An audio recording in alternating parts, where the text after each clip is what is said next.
Hello everyone, how are you today? My name is Prabal and I'm the Principal Consultant from Corley Secure. Welcome to this SOC 2 awareness session. I've been supporting clients in implementing and sustaining their SOC 2 programs for nearly a decade.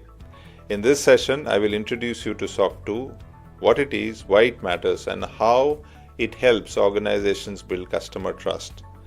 Whether you are new to SOC 2, attending this as part of induction training in a compliant organization, or a fellow SOC 2 practitioner, I hope I have something for you all. Let's get started. In this video, here is what we are diving into. First, I'll give you a quick backstory on how SOC 2 came to be, where it started, and why it matters today. We often hear SOC 2 mentioned alongside cybersecurity, and while that is true, there is actually a bit more to it. Then I will walk you through what a SOC 2 program actually looks like in practice, what it involves, and how organizations implement it. And finally, and this is the most important part, this video is all about raising your level of awareness. So we will wrap up by focusing on what you need to know as a member of an organization which has implemented SOC 2 or is planning to do so in the near future. Let's start with a bit of history. SOC 2 actually began because of fraud. When you hear fraud, you might think of stolen money or financial scams. And you would be right. Back in the early 2000s, some big US companies got caught in scandals because they didn't have strong internal controls. To fix this, the government introduced a law called Sarbanes-Oxley. It made public companies build stronger compliance and audit teams, not just for finances, but for all kinds of business risks. One major risk, working with vendors, especially tech providers. That is where the AICPA stepped in and created SOC audit standards.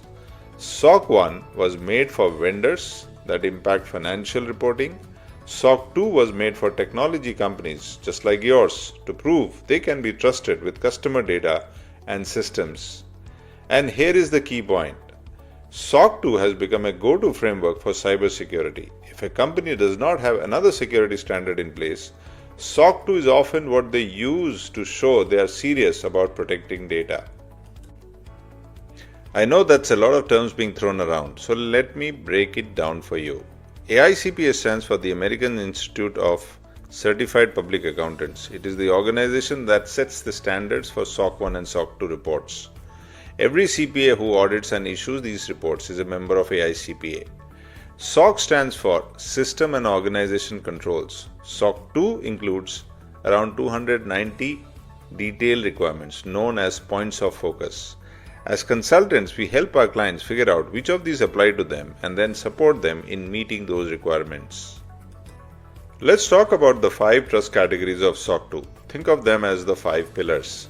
The first one is security. This is the foundation and is required for all organizations going for SOC 2.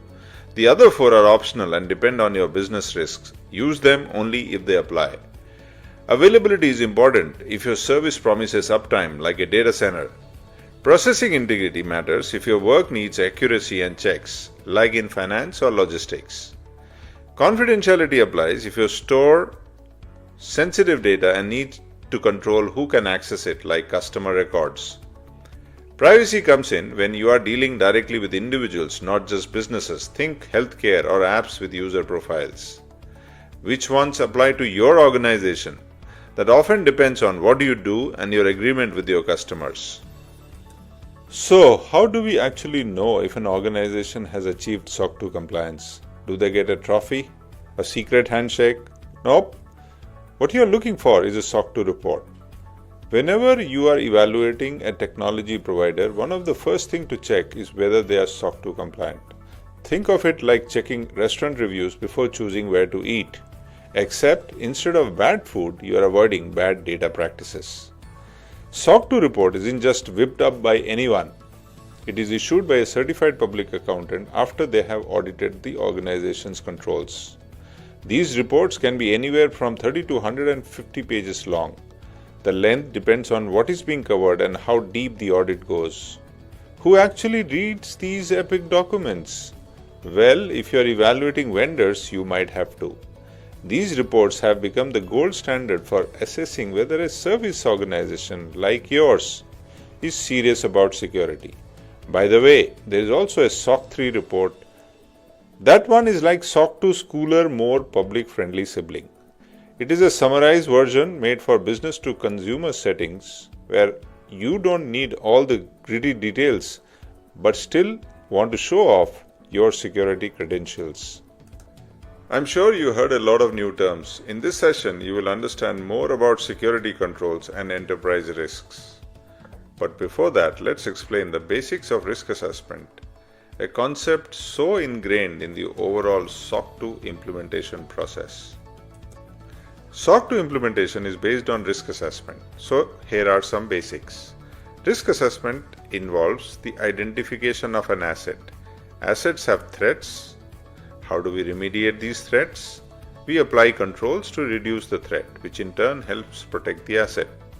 Now let's take two examples to explain the point, a simple one and a slightly more complex one. Imagine a house. You can even imagine your own house. What do you have in your house that is valuable? Your gold bar or the new Apple Mac that you bought recently. Now what are you scared of? Obviously, you might be thinking of theft or even burglary.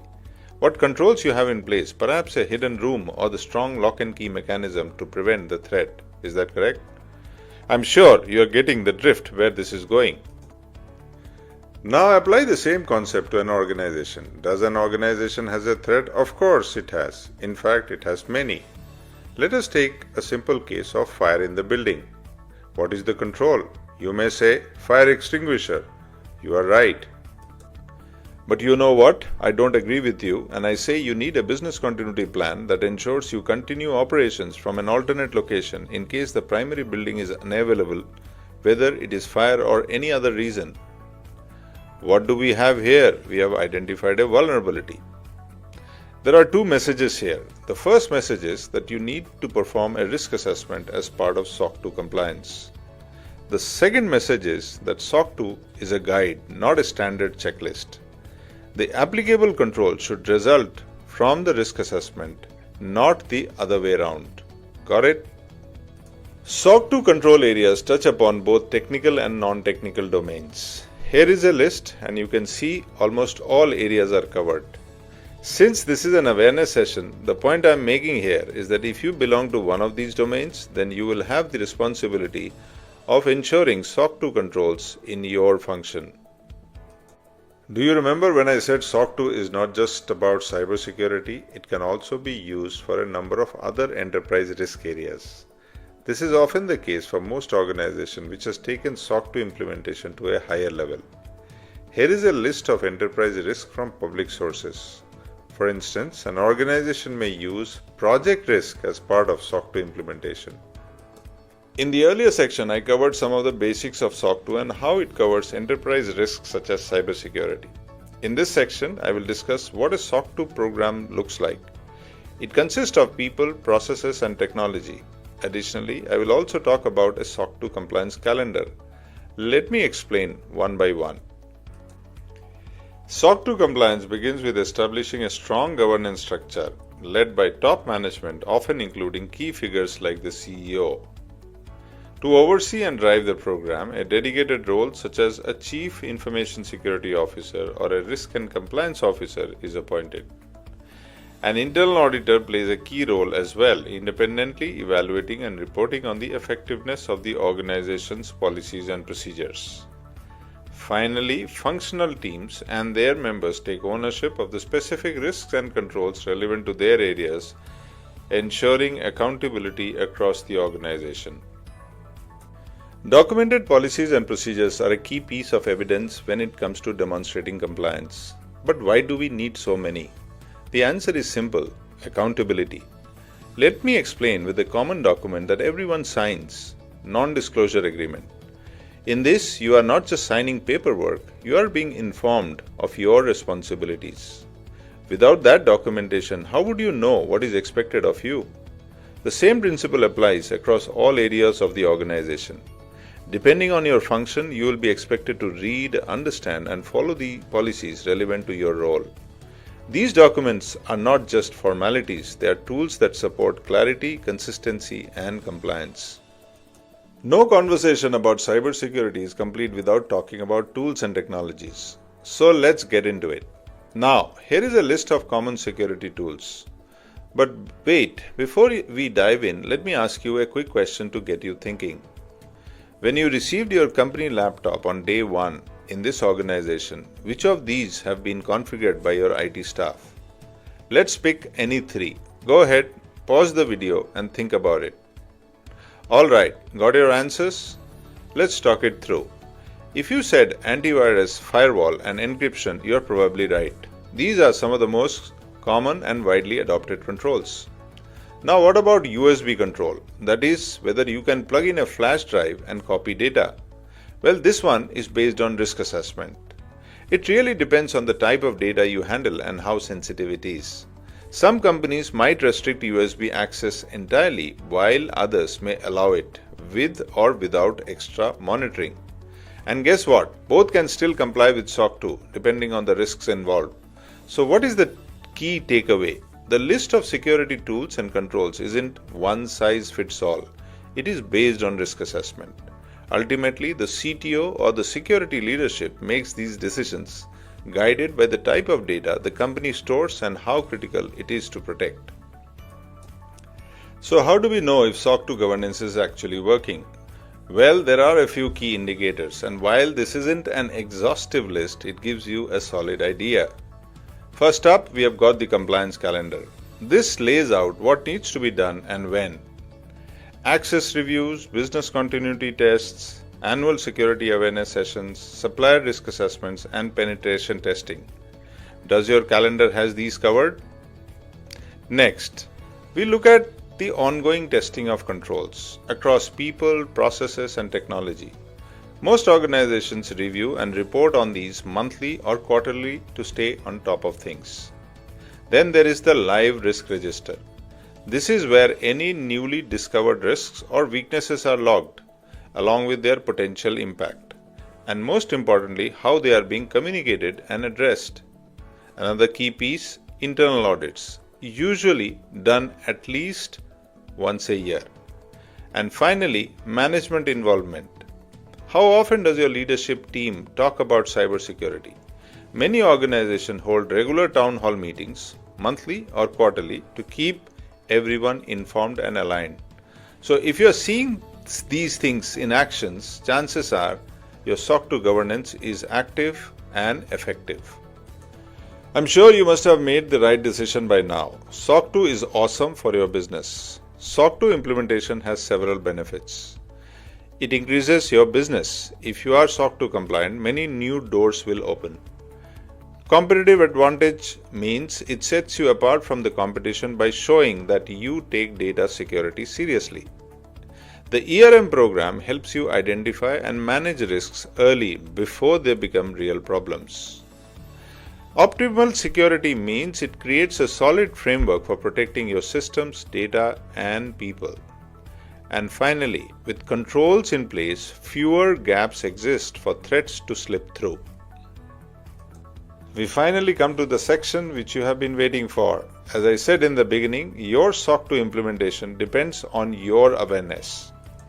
So what is your role in all of this? SOC 2 works best when we all play our part, because cybersecurity isn't just an IT thing, it's a team effort. Here is how you can make a big difference every day. Use strong passwords and keep them to yourself. Yes, even from your favorite coworker. Think before you click. If something feels off, trust your gut and double check. Keep your devices secure. A quick screen lock or tap before you step away goes a long way. Stick to company policies and compliance rules. They are here to protect all of us. Ask when unsure. Whether it is IT support, your manager, or the CISO, we are all here to help. Speak up about incidents or weaknesses. Catching things early helps us all stay safe. And hey, while incidents can happen, let's work together to make sure they never start with you. With this, we come to the end of this presentation. I hope you found this session valuable and picked up something new today. If you have any questions or need any clarifications, do not hesitate to reach out to me. Thanks for watching.